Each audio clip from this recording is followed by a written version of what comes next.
نحمده ونصلي على رسوله الكريم اما بعد فاعوذ بالله من الشيطان الرجيم بسم الله الرحمن الرحيم رب اشرح لي صدري ويسر لي امري واحلل عقدة من لساني يفقهوا قولي۔ اللہ تعالیٰ نے انسان کو جن بڑی بڑی نعمتوں سے نوازا ہے ان میں سے ایک نعمت اولاد کی نعمت ہے۔ قرآن حکیم میں اولاد کی ولادت کا ذکر ایک خوشخبری کے طور پر کیا گیا ہے۔ ارشاد باری تعالیٰ ہے، یا زکریا انا نبشرک بغلام اسمہ یحییٰ لم نجعل لہ من قبل سمیا۔ اے زکریا، ہم تجھے ایک بچے کی خوشخبری دیتے ہیں جس کا نام یحییٰ ہے، ہم نے اس سے پہلے اس کا ہم نام کبھی کسی کو نہیں کیا۔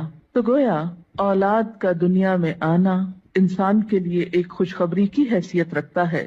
ایک اور جگہ پر اولاد کو دنیاوی زندگی کی رونق اور زینت کہا گیا ہے۔ ارشاد باری تعالیٰ ہے، المال والبنون زینت الحیات الدنیا۔ مال اور بیٹے دنیاوی زندگی کی زینت ہیں۔ اسی طرح انسان کے لیے اولاد ایک مددگار اور ایک بہترین غمخوار کی حیثیت بھی رکھتی ہے۔ اولاد سے انسان کی بہت سی توقعات بھی وابستہ ہوتی ہیں، لیکن اولاد والدین پر سب سے بڑا حق جو رکھتی ہے وہ تربیت کا حق ہے۔ اس لیے والدین کو اس معاملے میں اپنی ذمہ داری کا ثبوت دینا چاہیے، اور قیامت کے دن اس کے بارے میں ان سے سوال بھی ہوگا۔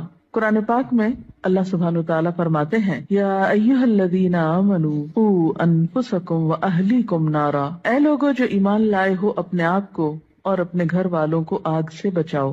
گویا والدین کی ذمہ داری میں صرف یہی شامل نہیں کہ وہ بچوں کو تعلیم دیں یا ان کے کھانے پینے کا بندوبست کریں، بلکہ ان کی ذمہ داری میں سے ایک اہم ذمہ داری یہ ہے کہ وہ ان کی اچھی تربیت کریں اور انہیں آخرت کے بھیانک انجام سے محفوظ کریں، آگ سے بچائیں۔ ایک حدیث میں بھی آتا ہے، آپ صلی اللہ علیہ وسلم نے فرمایا، کلکم راع وکلکم مسئول عن رعیتہ۔ تم میں سے ہر شخص نگران ہے اور ہر ایک سے اس کی رعایا کے بارے میں، ماتحتوں کے بارے میں سوال کیا جائے گا۔ فالمرأۃ راعیۃ فی بیت زوجہا، اور عورت اپنے شوہر کے گھر میں نگران ہے، یعنی صرف باپ سے نہیں، ماں سے بھی پوچھا جائے گا کہ اس نے اپنے بچوں کی تربیت کیسے کی۔ اس لیے ہم دیکھتے ہیں کہ انبیاء علیہم السلام اپنی اولاد کے بارے میں ہمیشہ فکر مند رہے۔ حضرت ابراہیم علیہ السلام اپنے ساتھ اپنی اولاد کے لیے بھی دعائیں مانگتے ہیں، رب اجعلنی مقیم الصلاۃ ومن ذریتی۔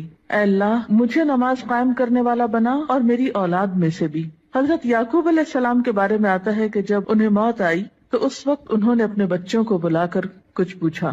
قرآن پاک میں آتا ہے، ام کنتم شہداء اذ حضر یعقوب الموت اذ قال لبنیہ ما تعبدون من بعدی۔ کیا تم لوگ اس وقت حاضر تھے جب یعقوب علیہ السلام کے پاس موت حاضر ہوئی تو انہوں نے اپنی اولاد کو کہا کہ میرے بعد تم کس کی عبادت کرو گے؟ انہیں اس بات کا فکر نہیں تھا کہ وہ کھائیں گے کہاں سے یا رہیں گے کہاں پر، انہیں فکر یہ تھا کہ میرے بعد ان کی عبادت اور ان کی دین پر چلنے کی حالت کیسے ہوگی۔ اس لیے والدین کے ذمہ یہ بہت اہم کام ہے کہ وہ اپنے بچوں کی آخرت کی فکر کریں۔ اس لیے بچے کی تربیت کا اہتمام اس کی پیدائش کے ساتھ ہی بلکہ اس سے پہلے ہی شروع کر دینا چاہیے۔ بچہ جب ماں کے پیٹ میں ہوتا ہے تو اس وقت وہ ماں کے خیالات اور ماں کی عادات سے متاثر ہو رہا ہوتا ہے۔ اس موقع پر والدین کو خاص طور پر نیک اولاد کے لیے دعا کرنی چاہیے، جیسا کہ قرآن پاک میں آتا ہے، رب ہب لی من لدنک ذریۃ طیبہ۔ اے میرے رب، مجھے اپنے پاس سے پاکیزہ اولاد عطا کر۔ پھر اسی طرح بچے کی پیدائش پر، خواہ وہ لڑکی ہو یا لڑکا، خوشی کا اظہار کرنا چاہیے، اللہ تعالیٰ کا شکر ادا کرنا چاہیے، اس نعمت کو اچھی طرح قبول کرنا چاہیے تاکہ پھر اس کی صحیح طور پر قدردانی ہو سکے۔ احادیث مبارکہ سے ہمیں کچھ اور باتیں بھی پتہ چلتی ہیں کہ جب بچہ پیدا ہو تو اس کے کان میں آذان دی جائے، گویا پیدائش کے بعد سب سے پہلے اس کو اللہ کا نام سنایا جائے، اس کے سامنے اللہ کی عظمت کا اظہار کیا جائے۔ اسی طرح نبی صلی اللہ علیہ وسلم کی سنت سے ہمیں بچوں کی تہنیک کرنے کا بھی پتہ چلتا ہے۔ تہنیک سے مراد یہ ہے کہ کھجور چبا کر بچے کے تالو پر لگائی جائے، کیونکہ بچہ سب سے پہلی خوراک جو اپنے منہ میں لے کر جاتا ہے اس میں بھی خوراک دینے والے کی شخصیت اور عادات کے اثرات منتقل ہوتے ہیں۔ صحیح بخاری میں ابو موسیٰ اشعری روایت کرتے ہیں کہ میرے ہاں ایک بچہ پیدا ہوا میں اس کو لے کر نبی صلی اللہ علیہ وسلم کی خدمت میں حاضر ہوا.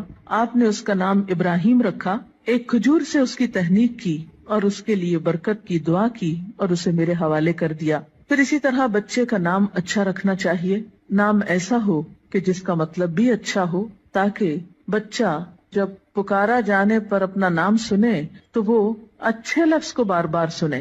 ایسا نام نہیں رکھنا چاہیے کہ جس کا پروننسیشن، تلفظ یا معنی اچھا نہ ہو. اسی طرح نومولود یعنی نئے نوزائیدہ بچے کے بارے میں یہ حکم بھی دیا گیا ہے کہ ان کے ولادت کے 7ویں دن ان کے بال منڈائے جائیں.